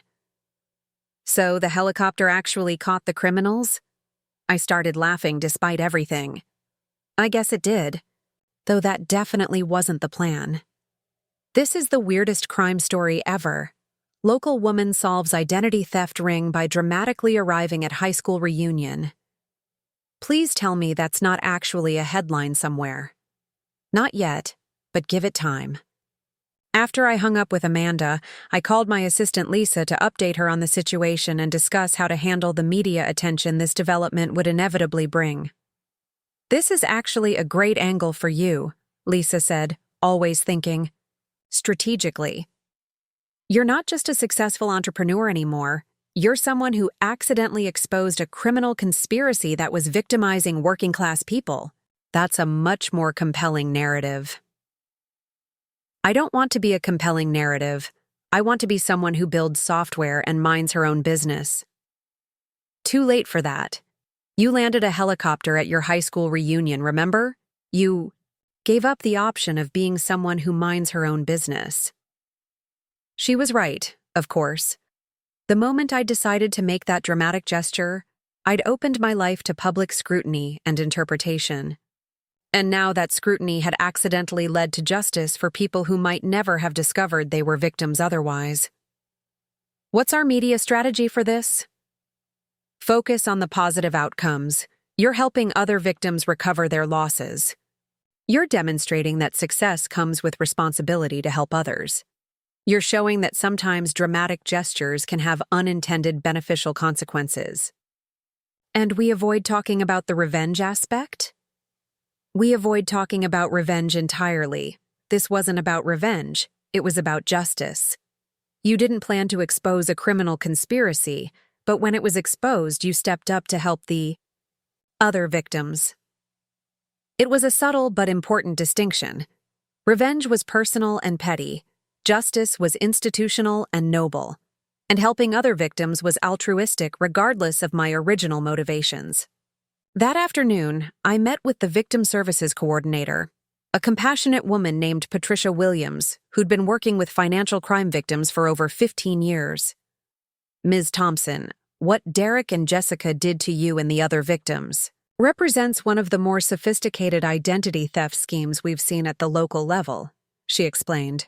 Most identity thieves are opportunistic and sloppy, but Derek was methodical and patient, building detailed profiles over years. How much money are we talking about across all the victims? Preliminary estimates suggest around $300,000 in total theft, spread across 12 victims over 10 years. $300,000 stolen from people who were mostly working class, mostly struggling to build financial security, mostly trusting that their personal information was safe with institutional authorities. Patricia, I want to establish a fund to help the victims recover completely, not just get back what was stolen, but get compensated for the years of financial damage this caused. That's incredibly generous. What kind of fund are you thinking about? Full restitution of stolen money plus interest calculated at market rates. Payment of any credit damage or financial penalties the victims incurred because of the theft. Compensation for time and stress involved in recovering from identity theft. And educational resources to help them protect themselves from future financial crimes. Patricia looked at me with something approaching awe. Ms. Thompson, you're talking about probably $1 million commitment. I'm talking about doing what's right. These people were victimized because they trusted an institution with their personal information. The institution failed to protect them, and now they're suffering consequences through no fault of their own. And you're willing to absorb that cost personally? I'm willing to invest in making sure that people who work hard and play by the rules don't get punished for trusting the system. Patricia spent the next hour explaining the legal process for setting up victim compensation funds and coordinating with law enforcement to identify and contact all the victims. It was complex, but not impossibly so. What struck me most was how grateful she seemed that someone was willing to take responsibility for helping people who'd been harmed by other people's crimes. Apparently, that kind of proactive assistance was unusual enough to be remarkable. That evening, I had dinner with my mother and brother Marcus, who'd driven over from Columbus when he heard about the arrests. So, let me get this straight, Marcus said, cutting into his steak. You went to your reunion to show off, accidentally became internet famous, which scared the criminals who'd been stealing from you, which led to them getting caught and you discovering that a bunch of other people were also victims. That's a very simplified version, but essentially accurate. And now you're paying to help all the other victims even though you don't have to? Because it's the right thing to do. Sister, you've officially become a better person than I am. I would have taken my money back and called it even. Mom reached over and patted his hand. No, you wouldn't have. I raised both of you to look out for people who need help. You raised us to work hard and mind our own business. I raised you to work hard so you could afford to help other people when they needed it. It was a subtle distinction, but an important one. Success wasn't just about personal achievement. It was about having the resources and capability to make things better for other people when the opportunity arose. Marcus, can I ask you something? Are you upset that I became more financially successful than you? He considered the question seriously. Honestly, sometimes. Not because I don't want you to succeed, but because it makes me feel like I should have done more with my opportunities. You're a high school football coach. You're literally shaping the next generation of young people. How is that not doing something meaningful with your opportunities? It's meaningful, but it's not helicopter landing at reunions meaningful. The helicopter was a moment of ego. Your job is a lifetime of service. Which one do you think actually matters more? Mom smiled. Listen to your sister, Marcus. She's gotten wise along with getting rich. The next few days were a blur of legal meetings, media interviews, and coordination with victim services. The story had evolved from successful woman makes, dramatic reunion entrance, to reunion helicopter landing accidentally exposes identity theft ring, and the coverage was generally positive. I was being portrayed as someone who'd inadvertently become an advocate for victims of financial crimes, which wasn't entirely accurate but wasn't entirely wrong either. I hadn't planned to expose Derek and Jessica's scheme, but once it was exposed, I was committed to helping fix the damage they'd caused. The Victim Compensation Fund was officially established within a week, and Patricia Williams was working with law enforcement to contact all 12 victims and explain their options for financial recovery. Most were shocked to learn they'd been targeted, and grateful that someone was willing to help them recover completely rather than just pursue criminal prosecution. But the victim who surprised me most was Tyler Harrison. He called me directly, which was bold considering our history and recent events. Erika, I heard about the identity theft thing, and I need to tell you something. What's that, Tyler? Derek got me too. I've been dealing with credit problems for 3 years and couldn't figure out why. Small charges I didn't recognize, accounts I never opened, inquiries that made no sense. I'm sorry that happened to you. Patricia Williams from Victim Services will be reaching out to help you document everything and get compensation. That's not why I'm calling. I'm calling to apologize. For what? For not defending you at the reunion. When Jessica was being condescending and cruel, I just stood there. I should have said something. I was quiet for a moment, processing this unexpected contrition. Tyler, you don't owe me an apology. You don't owe me anything. Yes, I do. I was a coward in high school, and I was still being a coward at the reunion. You deserved better from someone who claimed to be your friend. We were never really friends, Tyler. We were classmates who were polite to each other. Maybe. But even classmates should stand up for each other when someone's being cruel. It was more self-awareness than I'd ever heard from Tyler Harrison, and more accountability than I'd expected from anyone involved in this whole situation. I appreciate you saying that. It means something. Good. And Erika, that helicopter thing was the most badass thing I've ever seen in my life. I'm glad you did it. After I hung up, I realized something important had shifted. The reunion had started as a way to prove my worth to people whose opinions I'd thought mattered. But somewhere along the way, it had become a catalyst for discovering what actually mattered. Justice, generosity, accountability, and the courage to help other people when you had the power to do so. The criminal cases moved forward quickly.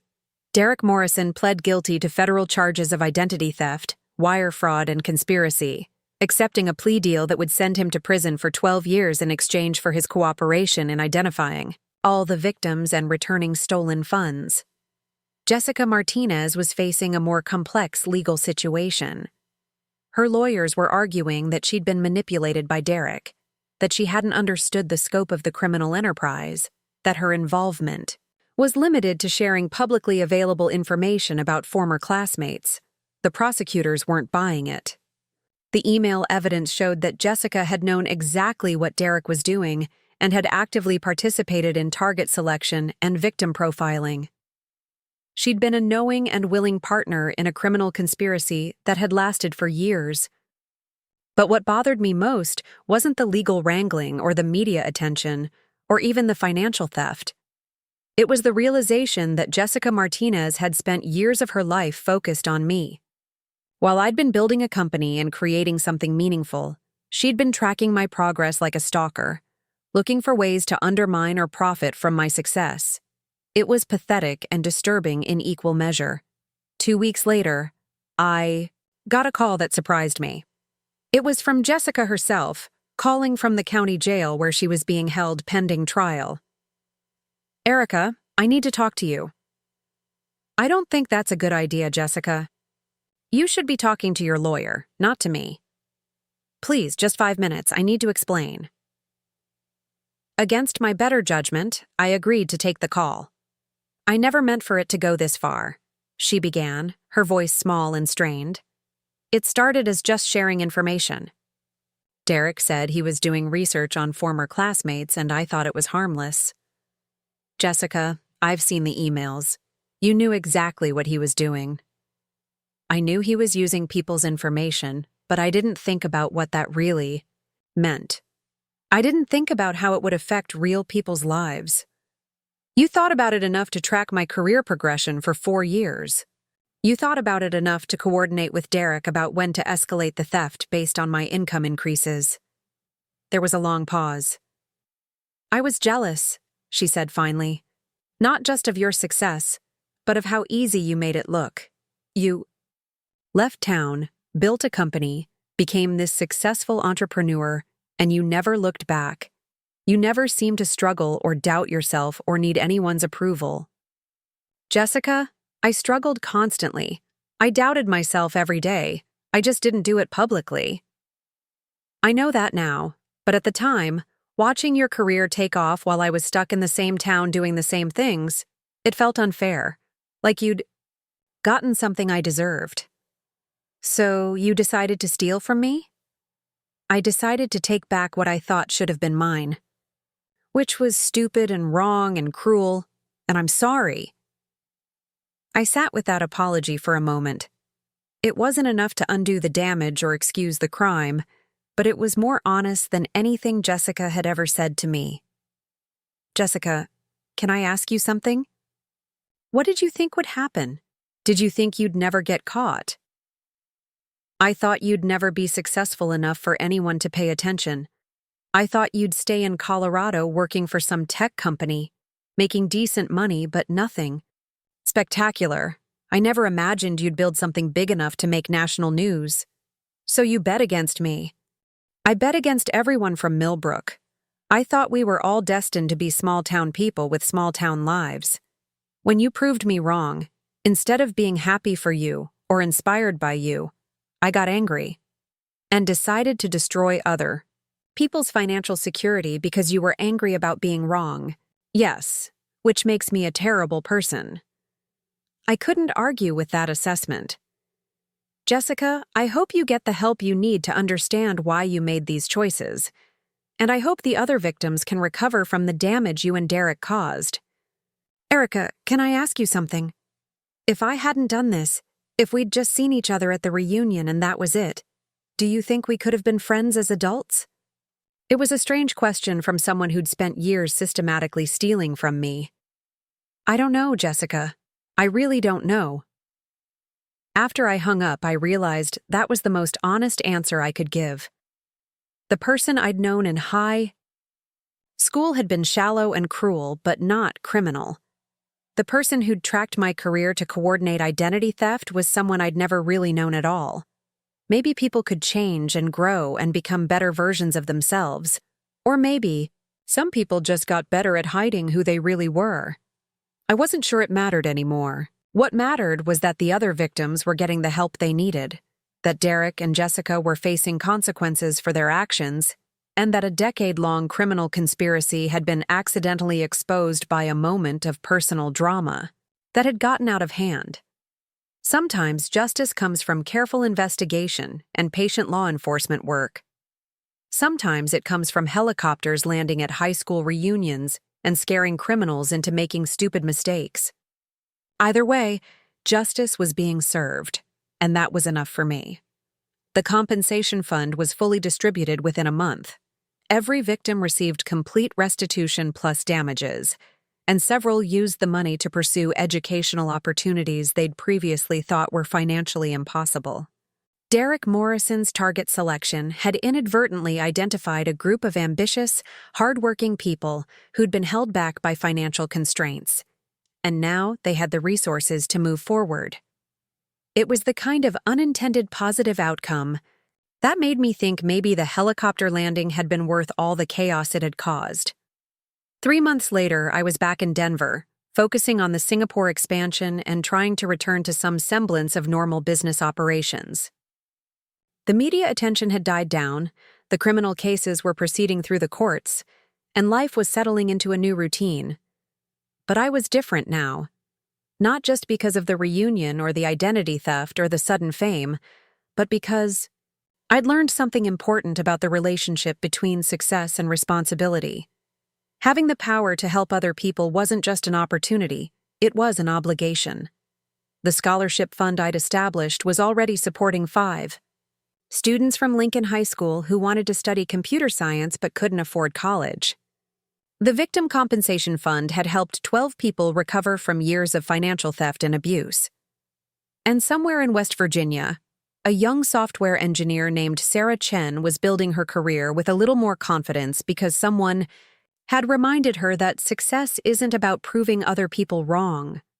Those were the real measures of the helicopter landing's value, not the viral videos or the media coverage or the satisfaction of watching Jessica Martinez's face when she realized I'd become more successful than she'd ever imagined. The real value was in what came after, the opportunity to use success as a platform for helping other people, rather than just a weapon for settling old scores. That felt like a much better story than any reunion could tell. 6 months after the reunion, I received an invitation that would change everything I thought I knew about my high school experience. It came in a cream-colored envelope with elegant calligraphy, hand-delivered to my Denver office by a courier who waited for a response. The invitation was from Mr. Peterson, my old computer science teacher, inviting me to speak at Lincoln High, school's annual awards ceremony. But it wasn't just any speaking engagement. The school board had voted to rename the computer lab in my honor, and they wanted me to deliver the keynote address about overcoming adversity and achieving success. I stared at the invitation for a long time, remembering the shy 17-year-old who had spent lunch periods in that same computer lab, learning programming languages while her classmates gossiped in the cafeteria, the girl who had been too embarrassed to eat lunch because she couldn't afford the hot meal, who had pretended to be busy with computers when really she was just hiding from the social hierarchy that made her feel invisible. Now they wanted to put my name on the place where I'd first discovered my passion for technology. I called Mr. Peterson that afternoon, curious about what had prompted this gesture. "Erika, I've been following your career for years," he said, his voice warm with pride. "When that helicopter video went viral, I wasn't surprised by your success. I was surprised it took the world this long to notice what I saw in you 15 years ago. Mr. Peterson, you were the only teacher who ever really encouraged me. You saw something in me when I couldn't see it myself. You were extraordinary even then. Not because you were the smartest student I'd taught, though you were certainly brilliant, but because you had this determination, this refusal to accept limitations that other people tried to place on you. I remember feeling like I didn't belong anywhere. Not smart enough for the academic elite, not social enough for the popular crowd, not wealthy enough to fit in with anyone. That's exactly what made you special. You didn't try to fit into existing categories. You created your own path, even when you were 17 years old." He paused, and I could hear papers rustling in the background. "Erika, there's something I never told you. Something I probably should have said years ago." "What's that?" "The year you graduated, I recommended you for a special technology scholarship that would have paid for your entire college education plus living expenses. It was funded by a tech company specifically for students from rural areas who showed exceptional promise in computer science." My heart stopped. What happened to it? The application required a recommendation from the guidance counselor, as well as from me. Mrs. Henderson refused to write the recommendation. Why? She said students like you needed to learn the value of hard work and financial struggle. She thought getting everything handed to you would make you soft, unprepared for the real world. I felt like I'd been punched in the stomach. Mrs. Henderson, The guidance counselor who was supposed to help students find opportunities had deliberately sabotaged mine because she thought poverty was character building. Mr. Peterson, are you telling me that I could have gone to college debt-free but didn't because someone decided I needed to suffer more? That's exactly what I'm telling you. And I've regretted not fighting harder for you every day since. I sat in my office chair, looking out at the Denver skyline, trying to process this information. Everything I'd struggled with in college. Every night I'd worked double shifts to pay for books and rent. Every moment I'd questioned whether I belonged in higher education could have been avoided if one person hadn't decided that my potential was less important than her philosophy about character development. Does Mrs. Henderson still work at the school? She retired 5 years ago, but Erika, there's more you should know. Of course there was. After your reunion appearance, after the identity theft story broke, the school board launched an investigation into our guidance counseling practices. They found that Mrs. Henderson had a pattern of discouraging certain students from pursuing higher education or advanced opportunities. Certain students? Students from low-income families, students whose parents didn't attend college, students who she felt needed to stay grounded rather than reach beyond their circumstances. How many students are we talking about? Over her 25-year career? Probably dozens. Maybe more. She kept meticulous records of her reasoning for each decision, apparently convinced she was helping students by limiting their options. I felt sick. Mrs. Henderson had spent decades systematically crushing dreams and limiting potential because she'd convinced herself that poor kids needed to learn their place in the world. Mr. Peterson, what's being done about this? The school board is reviewing every case they can document. They're trying to contact former students who may have been affected, offering to help them pursue educational opportunities they were denied years ago. And they want me to speak at an awards ceremony while they're dealing with this scandal? They want you to speak because you're proof that their system failed you and you succeeded anyway. You're proof that potential can't be destroyed by institutional prejudice, only delayed.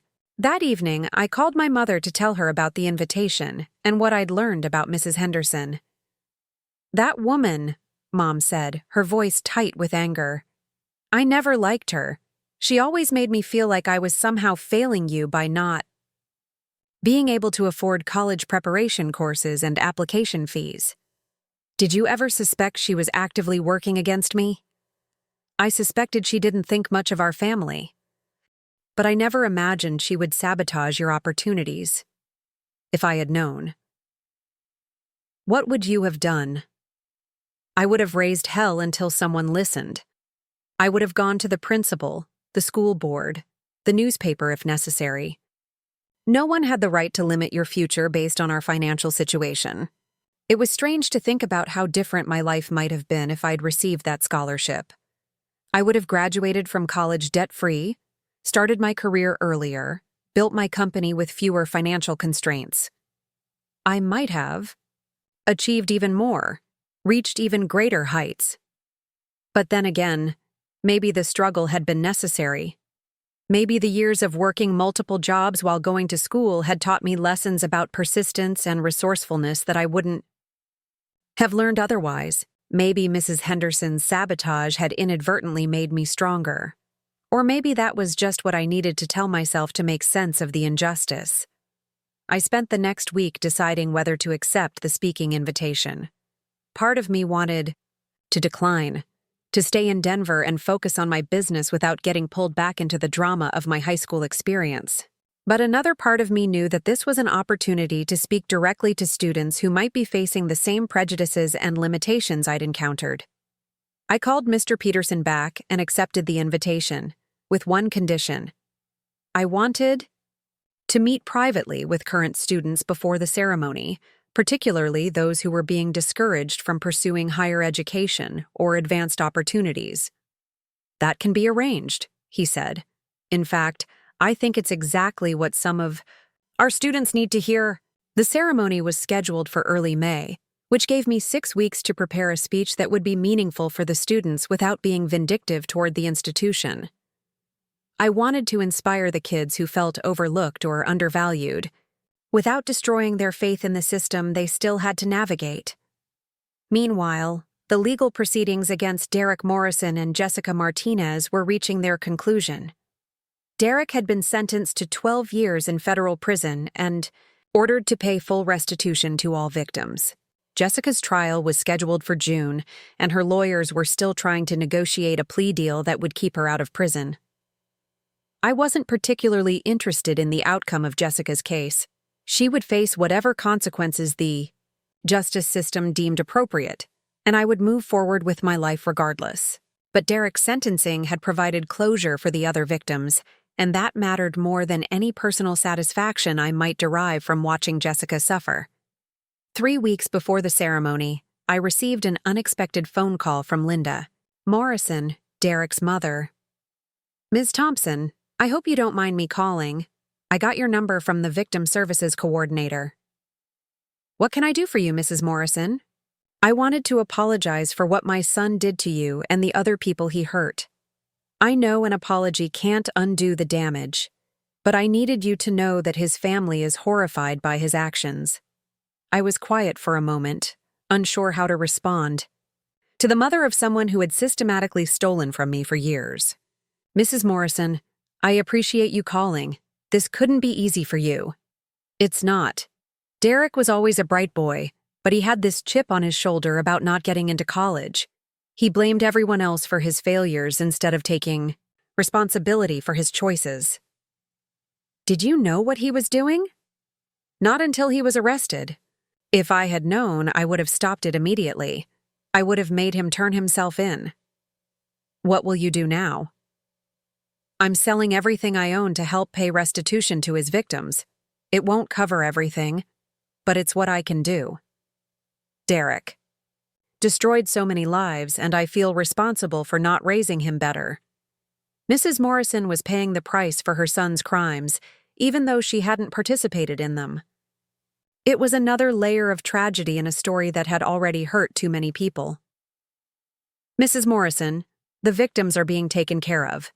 You don't need to sacrifice your financial security for Derek's mistakes." "I do need to. I need to know that I did everything possible to make this right, even if it's not enough." After that conversation, I realized that Derek's criminal enterprise had damaged more than just his direct victims. It had destroyed his relationship with his family, ruined his mother's financial security, and created ripple effects that would last for years. Crime doesn't just hurt the people it targets. It destroys the communities and families that produce the criminals. 2 weeks before the ceremony, I flew to Ohio early to visit the school and meet with students. Mr. Peterson had arranged for me to spend a morning in the computer lab that would soon bear my name, talking with students who were interested in technology but facing barriers to pursuing their interests.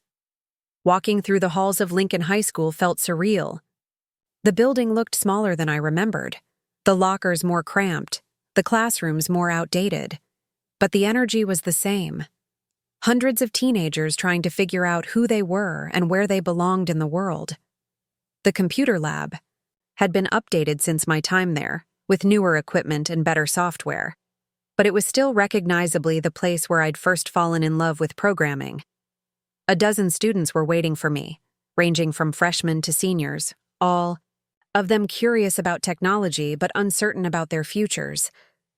"How many of you have been told that computer science is too difficult for you?" I asked. Half the hands went up.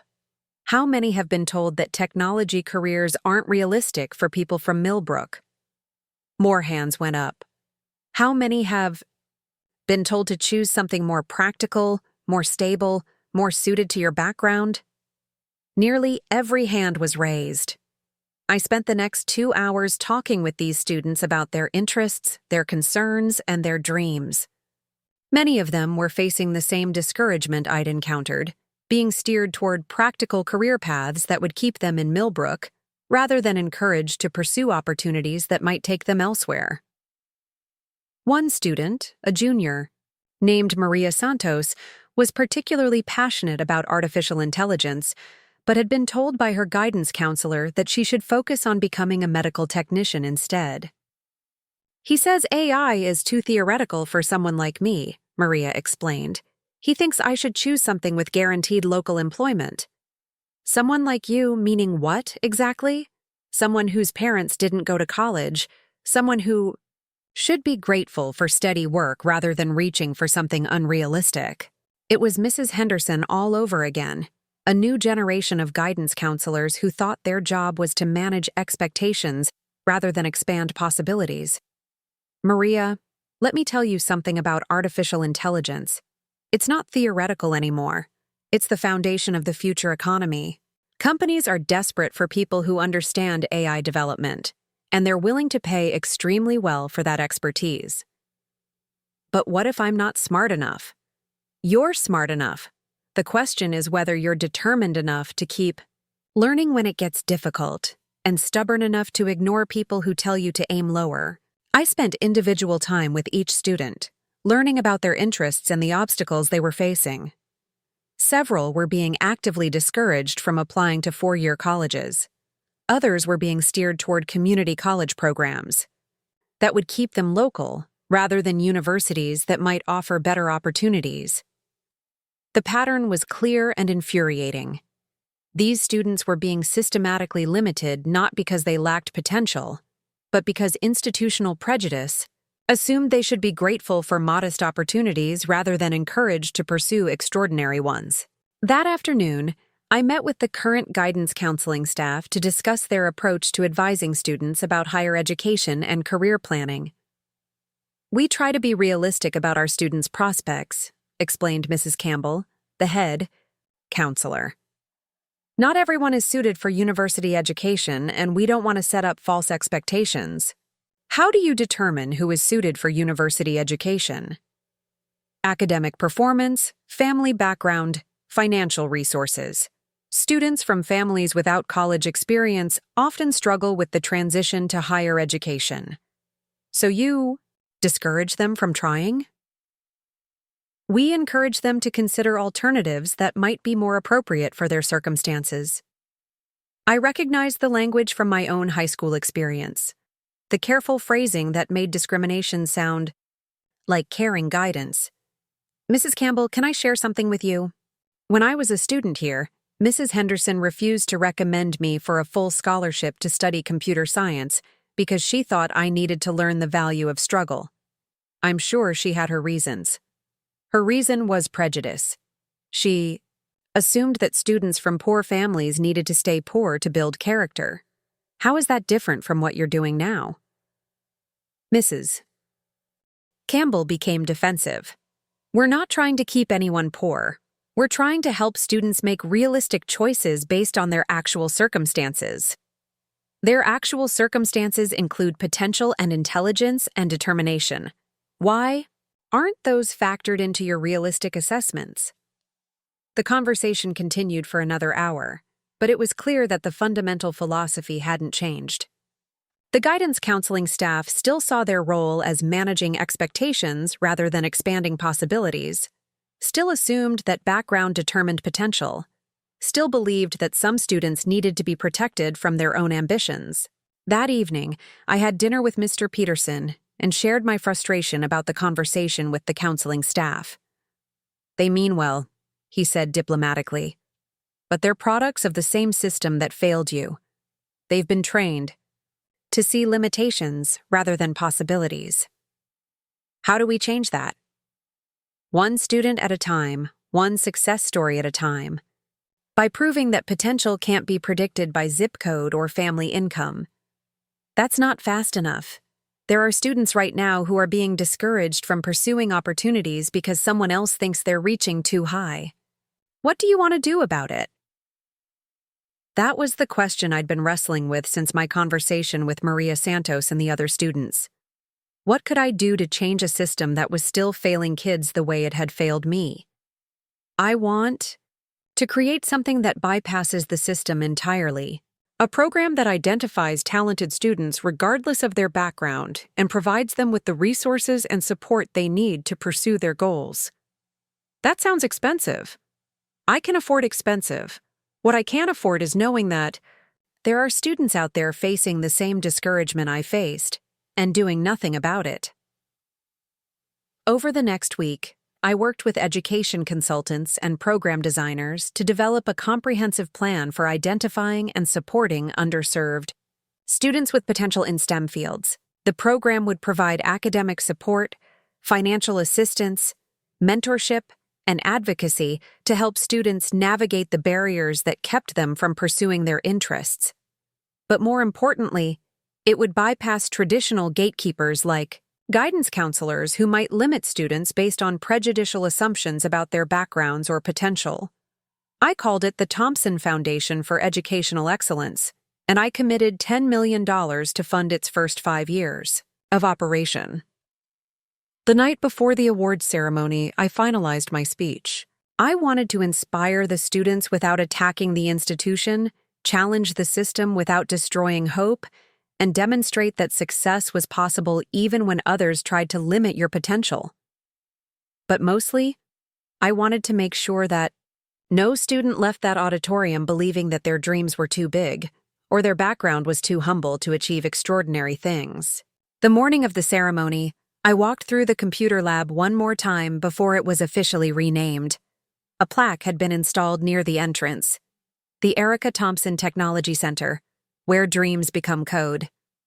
It was a nice sentiment, but what mattered more was making sure that every student who entered that lab understood that their dreams were valid, regardless of what anyone else thought about their potential. Standing in that room where I'd first discovered my passion for technology, I thought about the girl I'd been and the woman I'd become. The path between those 2 points had been longer and more difficult than it needed to be, but it had led me to a place where I could make sure other students didn't face the same unnecessary obstacles. That felt like the real purpose of all the success, all the wealth, all the recognition I'd achieved. Not to prove that I was better than anyone else, but to prove that potential exists everywhere and deserves to be nurtured regardless of circumstances. The ceremony was scheduled to begin in 2 hours, and I was ready to deliver the most important speech of my life. Not because it would be heard by important people or covered by major media, but because it would be heard by students who needed to know that their futures were not limited by other people's prejudices. In a few hours, I would stand in front of the same auditorium where I'd graduated 15 years ago feeling uncertain and undervalued. This time, I would make sure that every student in that audience left feeling empowered and limitless. That was worth more than any helicopter landing, any business acquisition, or any amount of personal vindication. That was what success was actually for. The auditorium was packed beyond capacity. Students filled every seat while parents and community members stood along the walls. Local news cameras had set up in the back, drawn by the story of the hometown girl who'd returned as a tech mogul after her viral reunion appearance. As I waited backstage, Mr. Peterson found me reviewing my speech notes one final time. "Nervous?" he asked. "Determined," I replied. "There's a difference." Principal Williams introduced me with a glowing biography that mentioned my company's success, the scholarship fund, the victim compensation program, and my commitment to supporting education. But what he didn't mention was that in my purse, I carried a signed commitment to fund the Thompson Foundation with $10 million specifically designed to help students like I'd been. Walking onto that stage felt like stepping through a portal between past and future. The same auditorium where I'd sat during assemblies feeling invisible and unimportant was now filled with people who'd come specifically to hear what I had to say. I looked out at the faces in the audience and saw myself 15 years ago. Students who felt overlooked, parents who were working multiple jobs to make ends meet, teachers who cared deeply but worked within a system that sometimes failed the eye. People it was meant to serve. 15 years ago, I sat in these same seats, I began, my voice carrying clearly through the sound system. I was the girl who ate lunch in the computer lab because I couldn't afford hot meals. The girl whose electricity got shut off during junior year. The girl who was told repeatedly that my dreams were too big for someone with my background. A hush fell over the auditorium. This wasn't the typical motivational speech about working hard and following your dreams. This was something more. Nest. I want to tell you about Mrs. Henderson, the guidance counselor who was supposed to help me find opportunities for college. She had the chance to recommend me for a full scholarship that would have paid for my entire education. Instead, she decided I needed to learn the value of struggle. She deliberately sabotaged my application because she thought poverty would build my character. Murmurs rippled through the audience. Parents exchanged glances. Teachers shifted uncomfortably in their seats. Mrs. Henderson isn't here tonight, and I'm not sharing this story to shame her memory. I'm sharing it because her decision taught me something crucial. Other people's limitations are not your limitations. Other people's fears about your potential are not facts about your future. I paused, making eye contact with students throughout the auditorium. Some of you sitting here tonight are being told the same things I was told. That computer science is too difficult. That engineering isn't realistic. That business school is too expensive. That students from Millbrook should be grateful for local opportunities and not reach beyond their circumstances. I saw nods of recognition, students who'd heard exactly those messages. I'm here to tell you that those people are wrong. Not misguided, not well-meaning, not protective. Wrong. Your potential is not determined by your zip code, your family's income, or anyone else's opinion about what you deserve. The applause started small but built quickly, spreading through the auditorium like a wave. But I'm not just here to tell you to ignore the naysayers. I'm here to give you tools to overcome them. I reached into my purse and pulled out the foundation documents I'd signed that morning. Today, I'm announcing the creation of the Thompson Foundation for Educational Excellence. This foundation will provide comprehensive support for students from underrepresented backgrounds who want to pursue STEM education and careers. The applause grew louder. The foundation will offer full scholarships, academic support, mentorship, programs, and most importantly, advocacy. We will bypass guidance counselors who try to limit your options. We will connect you directly with universities and programs that want ambitious students regardless of their background. I looked directly at Maria Santos, the junior who'd been discouraged from pursuing artificial intelligence. Maria, I see you in the third row. You're going to study AI, and the foundation is going to make sure you have every resource you need to succeed. Your guidance counselor was wrong about what's realistic for someone like you. Maria's face lit up with a smile that could have powered the entire auditorium. This foundation isn't charity, it's investment. Investment in potential that exists everywhere, but isn't always recognized or supported by traditional systems. I went on to describe the specific programs the foundation would offer: summer intensive courses, college preparation support, direct partnerships with universities, internship programs with major tech companies, and ongoing mentorship throughout college and early career development. But beyond the formal programs, I want to leave you with something more important: the understanding that success isn't about proving other people wrong. It's about proving yourself right. I thought about my conversation with Sarah Chen at the technology conference, about the difference between external validation and internal conviction. When I landed that helicopter at my reunion 6 months ago, people thought I was showing off. Maybe I was. But what mattered wasn't the helicopter or the shock on people's faces. What mattered was the realization that I'd built something meaningful, something that could help other people achieve their own goals. I looked out at the audience, seeing students hanging on every word. The helicopter was dramatic, but it was also temporary. The real victory was the 10 years of work that came before it. The late nights learning to code. The failures that taught me persistence. The rejections that taught me resilience. The small successes that taught me to believe in bigger possibilities. I paused, letting that sink in. Your success won't look like mine. Your path won't be the same as mine. But your potential is just as real, just as valuable, and just as worth fighting for. The standing ovation began with the students and spread throughout the auditorium. But what moved me most was seeing Mr. Peterson in the wings, tears in his eyes, applauding not just my speech, but the journey that had brought me back to this stage. After the ceremony, dozens of students approached me with questions about their own goals and dreams. I spent 2 hours talking with them individually, learning about their interests and the obstacles they faced. One sophomore named James wanted to study cybersecurity, but had been told it was too competitive. A senior named Ashley dreamed of starting her own tech company, but didn't know where to begin. A freshman named Carlos was fascinated by robotics, but came from a family that needed him to work part-time to help with expenses. Each conversation reminded me why the foundation mattered. These students had the same passion and determination I'd had at their age, but they were facing the same institutional barriers that had nearly derailed my own path. Before leaving Millbrook, I visited my mother one last time. We sat on her front porch, the same steps where I'd sat 15 years ago, wondering if I'd ever escape the limitations that seemed to define my future. "I'm proud of you," she said. Simply.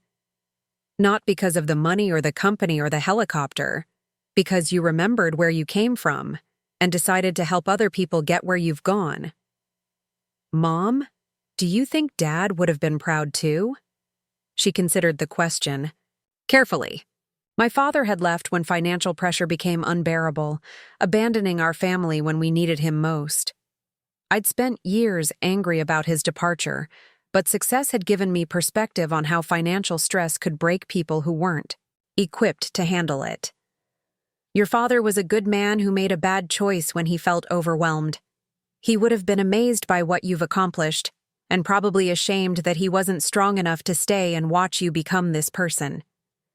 I think about him sometimes when I'm making difficult business decisions, wondering if I inherited his tendency to run when things get hard. You inherited his intelligence and my stubborn refusal to quit. That's a much better combination. As I drove away from Millbrook that afternoon, I realized this would probably be my last time returning as the girl who'd escaped. From now on, when I came back, it would be as the woman who'd succeeded and chosen to invest that success in helping others succeed too. The highway stretched ahead of me, leading back to Denver and the life I'd built there. But for the first time, leaving Millbrook didn't feel like escape. It felt like expansion. 6 months later, the Thompson Foundation had awarded its first round of scholarships to 25 students from rural Ohio schools. Maria Santos was accepted to MIT's Artificial Intelligence program with full funding. James enrolled in Carnegie Mellon's cybersecurity program. Ashley started her first company during her senior year of high school with foundation mentorship and seed funding. The foundation's success attracted attention from other successful professionals who wanted to establish similar programs in their own hometowns. Within a year, we'd created a network of educational support programs across 12 states, all focused on identifying and nurturing potential regardless of socioeconomic background. But the achievement I was most proud of had nothing to do with scale or recognition. It was the letter I received from Carlos, the freshman who'd been interested in robotics, but needed to work to help his family. "Ms. Thompson," he wrote, "because of the Foundation's support, I don't have to choose between helping my family and pursuing my education. For the first time in my life, I can dream without worrying about whether my dreams are realistic for someone like me. Thank you for showing me that someone like me can become anyone I choose to be." That letter was worth more than any business acquisition, any media coverage, or any viral video. It was proof that success multiplied when it was used to expand opportunities rather than just accumulate wealth.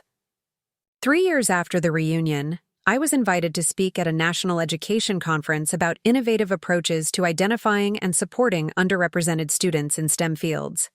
The audience was filled with educators, policymakers, and philanthropists who were working to address inequality in educational access. During the Q&A session, someone asked me about the helicopter landing that had started this journey. "Do you regret the dramatic gesture that made you famous?" I thought about it carefully before answering. I regret that it took a moment of personal vindication to make me realize how I should be using my success. But I don't regret the outcome. That helicopter landing accidentally exposed a criminal conspiracy, led to justice for identity theft, victims, and ultimately inspired me to create programs that are changing students' lives. So you'd do it again? I'd do it differently. Instead of landing a helicopter to prove my worth to people whose opinions didn't matter, I'd use that same energy to immediately start helping people whose futures did matter. What advice would you give to other successful people who want to give back to their communities? Don't wait for a dramatic moment to start caring about other people's potential. Don't make it about proving something to your past. Make it about building something for the future. After the conference, I flew back to Denver thinking about how much my perspective had evolved since that night at the reunion. The girl who'd been desperate to prove she'd escaped her circumstances had become a woman committed to ensuring other people didn't need to escape theirs. Success wasn't about rising above your background. It was about elevating your background so that other people could rise with you. Standing in my penthouse office that evening, looking out at the city lights that had once seemed like symbols of my personal achievement, I realized they now looked like opportunities. Each light represented someone who might benefit from expanded access to education, mentorship, or just the simple knowledge that their dreams were valid regardless of their starting point. The helicopter had gotten people's attention, but the foundation was getting people's futures. That felt like a much better definition of success than anything I could have landed on a football field. 10 years from now, when people remembered the story of the girl who'd returned to her reunion in a helicopter, I hoped they'd focus less on the dramatic gesture and more on what came after. The scholarships, the mentorship programs, the students who'd achieved dreams they'd been told were unrealistic.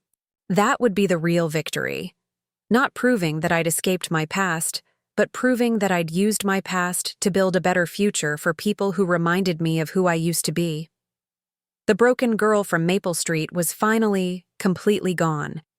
In her place was a woman who understood that the most powerful thing you could do with success was share it with people who needed to know that their potential was just as real as anyone else's.